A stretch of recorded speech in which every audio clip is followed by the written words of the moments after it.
Hi, welcome to this short video on how to view and manage users on Synap. We're going to go through some of the key ways that you can find user information, see what groups they have access to and therefore which content, viewing users' insights, managing their attributes and general account management. Really helpful for portals large and small to manage those day-to-day requests that users have. So if we just hop over to one of the portals. Cool. So we've got all of our user groups here. We've got our default ones at the top: admins, educators, all users and students. These are the only groups that are default on Synap. Members of this group will be of that user type. Today we're going to be focusing on students, but you can go and view other admins as well. And this is accessible through the users page from your menu. First of all, we're going to pick a user group to go into. So I'm going to go into the Springfield group and I'm going to find one of my users here. Now I can get to this page even if I go through any of the other groups. So if you really have no idea what group a user's in, you can always go into the all users group, search by email and select them from there. It brings you to the exact same page. And here you'll get a quick overview of your user. So their last seen, their email, as well as these custom attributes here. So I can see their user ID, really helpful if you've got Synap plugged into some sort of other data management system. So first of all, I want to know what user groups this person's in. So I'm going to go to user groups and they'll all be listed here.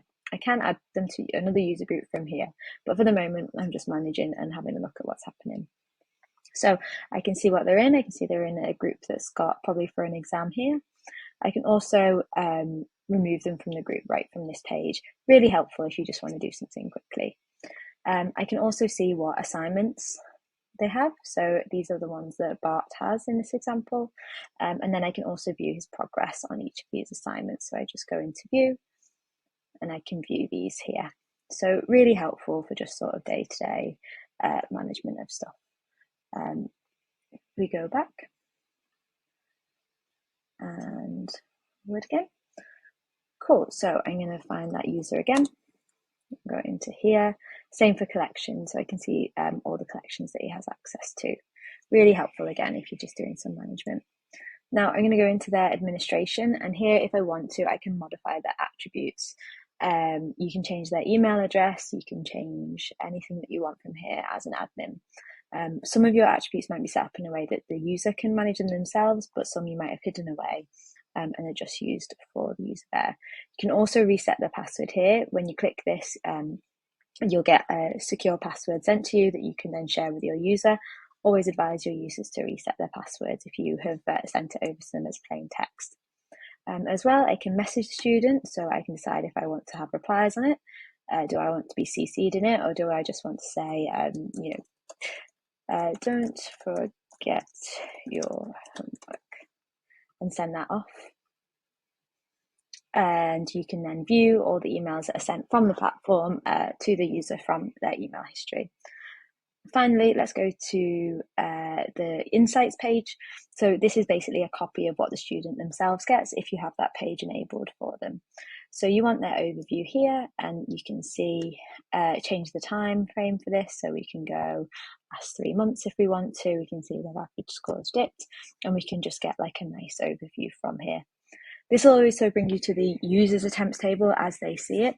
Now some, if they've not been marked or released, they may be set as pending, but otherwise you can view all of their analytics and performances from here and see the same results page that the students would get. So this is how this user did on this test. They did very, very well. They got 100%. And this is how the page would show to users. So again, really helpful if users are querying one of their responses for you. We just go back. Finally, we're going to come to the progress table. So we've just been to see their results dashboard, and this is the history of all the attempts that the student's ever done. And as an admin, you can just see all of those, even if they haven't been released yet. So let's find a question that they've not, quiz that they've not done too well on. As you can see, this is locked for the student, but if I go into view as admin, because I'm an admin and I have the right to see sort of anything on platform, I can then go and preview what this results page will look like once it gets previewed, once it gets released for them. Okay, so that's a basic overview of like how to get to your user information. Really helpful as well if you want to do it on bulk is to use the attempts table. Now you can access this either from the main menu, or any exam will also have a version of the attempts table in, as with your student groups as well. So just really helpful if you are managing a large number of students.